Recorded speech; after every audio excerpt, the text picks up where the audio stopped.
कभी सोचा है कि कुछ लोग छोटी मोटी बातों के बजाय शांत रहना क्यों पसंद करते हैं? चलिए आज हम इसी के पीछे के मनोविज्ञान में थोड़ा गहरा उतरते हैं। अक्सर बातचीत के बीच जब एकदम से खामोशी छा जाती है तो थोड़ा अजीब सा लगता है ना।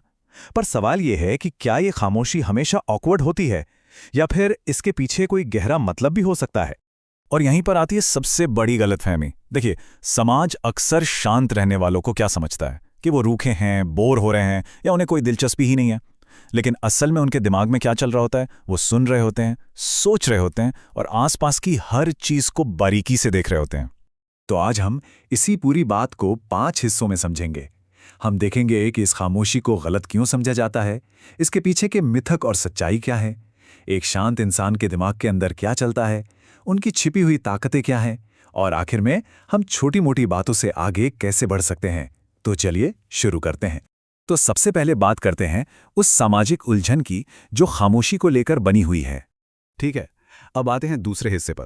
और यहाँ हम शांत लोगों से जुड़ी कुछ सबसे आम धारणाओं यानी मिथकों को एक एक करके तोड़ेंगे।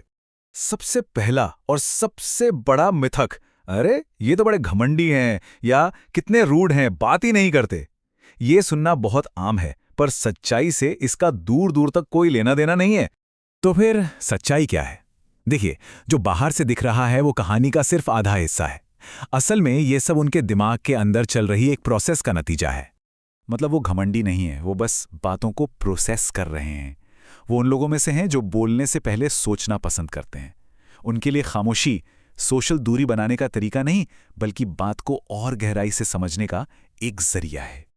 अच्छा, अब आते हैं दूसरे सबसे बड़े कंफ्यूजन पे। अक्सर लोग सोचते हैं कि जो शांत है वो शर्मीला भी होगा। मतलब शांत होना और शर्मीला होना एक ही बात है, पर ऐसा बिल्कुल नहीं है। असल में ये दोनों दो बहुत अलग मनोवैज्ञानिक बातें हैं और इनके बीच का फर्क समझना बहुत जरूरी है। तो देखिए, फर्क क्या है। शर्मीलापन जो है वो सामाजिक जजमेंट के डर से पैदा होता है। मतलब एक शर्मीला इंसान लोगों से जुड़ना तो चाहता है, पर घबराहट उसे रोक देती है। वहीं दूसरी तरफ इंट्रोवर्जन यानी अंतर्मुखता का लेना देना एनर्जी मैनेजमेंट से है। इसे ऐसे समझिए कि उनकी सोशल बैटरी जल्दी खत्म हो जाती है और अकेले रहकर ही वो अपनी बैटरी को दोबारा चार्ज करते हैं। तो अब जब हमने इन मिथकों को दूर कर दिया है, तो चलिए थोड़ा और गहराई में चलते हैं और देखते हैं कि इसके पीछे का साइंस क्या कहता है।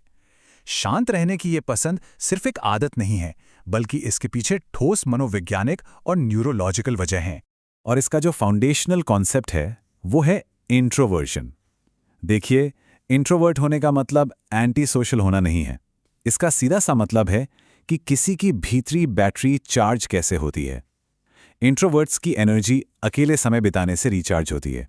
अगर हम दिमाग के अंदर झांक कर देखें तो ये और भी दिलचस्प है।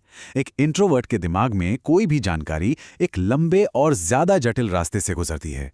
वो रास्ता याददाश्त और प्लानिंग वाले हिस्सों से होकर जाता है। इसी वजह से वो हर बात पर गहराई से सोचते हैं और तब जाकर कोई जवाब देते हैं।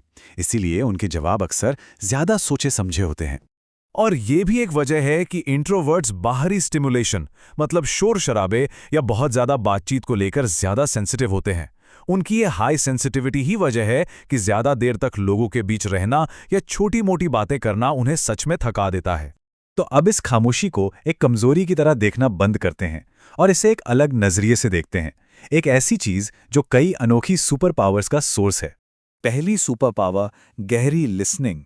क्योंकि वो कम बोलते हैं, इसलिए वो कमाल के श्रोता बन जाते हैं।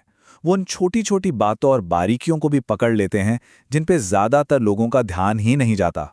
दूसरी सुपर पावर है पैनी नजर यानी कीन ऑब्जर्वेशन। उनकी शांत मौजूदगी उन्हें बॉडी लैंग्वेज, ग्रुप डायनामिक्स और उन बातों को भी समझने में मदद करती है जो कहीं नहीं जा रही हैं लेकिन महसूस की जा सकती हैं। और तीसरी सुपर पावर है जबरदस्त क्रिएटिविटी।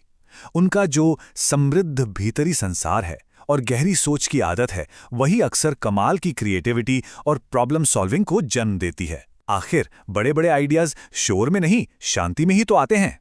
तो इन सब बातों को समझने के बाद सवाल ये उठता है कि हम अपनी बातचीत को बेहतर कैसे बना सकते हैं। तो सार ये है कि खामोशी का मतलब अक्सर गहरी सोच होता है, बेरुखी नहीं। ये इंट्रोवर्जन से जुड़ा है, जो असल में एनर्जी मैनेजमेंट का एक तरीका है। और यही आदत सुनने, देखने और क्रिएटिव होने जैसी ताकतों को जन्म देती है। जब हम अलग अलग कम्युनिकेशन स्टाइल्स की इज्जत करना सीखते हैं तो हमारे रिश्ते और भी मजबूत हो जाते हैं।